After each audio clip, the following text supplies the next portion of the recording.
3 players, 1 nickname, and a fan base that will burn Gainbridge Fieldhouse to the ground if you split them up.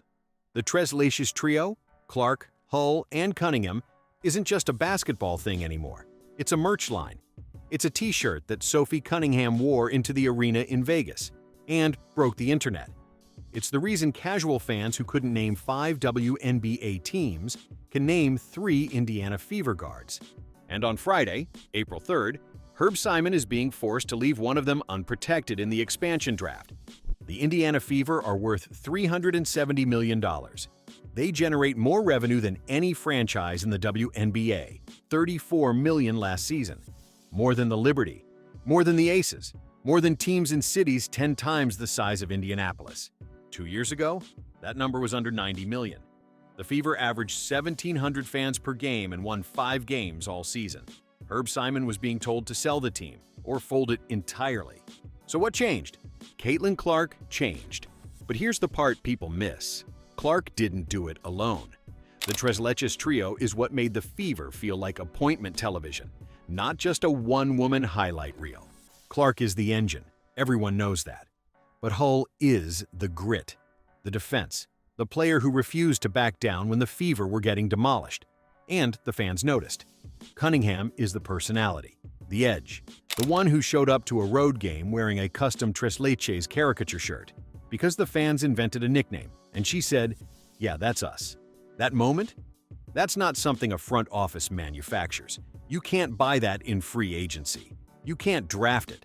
It happens once, maybe twice, in a franchise's lifetime. And it happened in Indianapolis. Now, Herb Simon has 5 protection slots. Clark, obviously. Boston, obviously. Kelsey Mitchell, she was the Fever's top scorer last season. That's 3.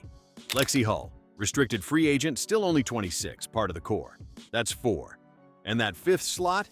That's where the knife comes out. Sophie Cunningham, the woman who literally wears the Treslacious brand on her chest, is expected to be left unprotected. The Fever are projected to use that 5th slot on Mikayla Timpson, a second-year player who barely saw the floor as a rookie. Timpson might become something. Maybe, someday. But right now, she's a projection on a spreadsheet. Cunningham is a proven revenue generator walking through the tunnel in a shirt that fans already lined up to buy. Now, here's the argument the front office will make. They'll say, Sophie is an unrestricted free agent. If Portland or Toronto picks her, they'd have to offer her the supermax, $1.4 million. And if they don't core her, she can just walk right back to Indiana. Sounds logical. Sounds safe. You know what else sounded safe? When the Oklahoma City Thunder decided they couldn't afford to keep James Harden in 2012. Same story, different sport. A small market team with 3 young stars who loved playing together decided the math didn't work. The Thunder had Durant, Westbrook, and Harden, 3 of the 20 best players in the league, all under 25. All of them wanted to stay. OKC ownership looked at the luxury tax bill and flinched. They offered Harden $55 million. He wanted $60, a $4.5 million gap on a team generating hundreds of millions in value. So they traded him for Kevin Martin, Jeremy Lamb, and a couple of draft picks that turned into almost nothing. Harden became an MVP. Durant eventually left. The Thunder spent a decade trying to rebuild what they blew up in a single phone call. Kevin Durant said it himself years later. The organization wasn't ready for the success they had. They panicked. They chose the spreadsheet over the thing that was actually working. That's the ghost haunting Herb Simon right now. The Fever's front office will tell you the expansion draft math is clean. 5 slots, 5 obvious choices. Cunningham is the odd one out. But she'll probably come back anyway. Probably. But probably is a gamble. And the thing Simon is gambling with isn't just a player.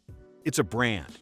It's 3 women who turned a fan-generated nickname into merchandise, into viral moments, into the kind of organic loyalty that makes a franchise worth $370 million instead of $80.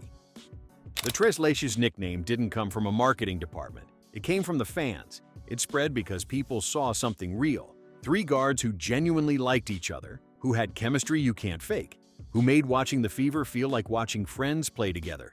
And that's the thing about chemistry. You don't realize what it's worth until it's gone. Fever fans spent last season watching Clark, Hull, and Cunningham build something. The celebrations, the inside jokes, the social media content that practically made itself. Hull getting named one of Glamour's Women of the Year. Cunningham caddying for Clark at an LPGA event. Three players who don't just play together, they hang out together. They promote each other. They make each other more marketable. If an expansion team takes Cunningham, even temporarily, the Treslacious brand fractures. The merch stops. The fan edits disappear. The parasocial investment that drives half the Fever's social media engagement evaporates overnight. And here's the cruel part. Herb Simon didn't create this problem. The new CBA did. Last year, for the Valkyries expansion draft, teams got to protect 6 players. This year, 5. One slot was taken away. And that one missing slot is the knife sitting on Herb Simon's desk. He didn't ask for this math, but he owns it now. So let's be real about what Friday actually is. It's not a roster exercise, it's not a strategic chess move. It's a billionaire deciding whether the most organic marketing asset his franchise has ever produced is worth protecting. The Treslacious Trio sells tickets. It sells shirts.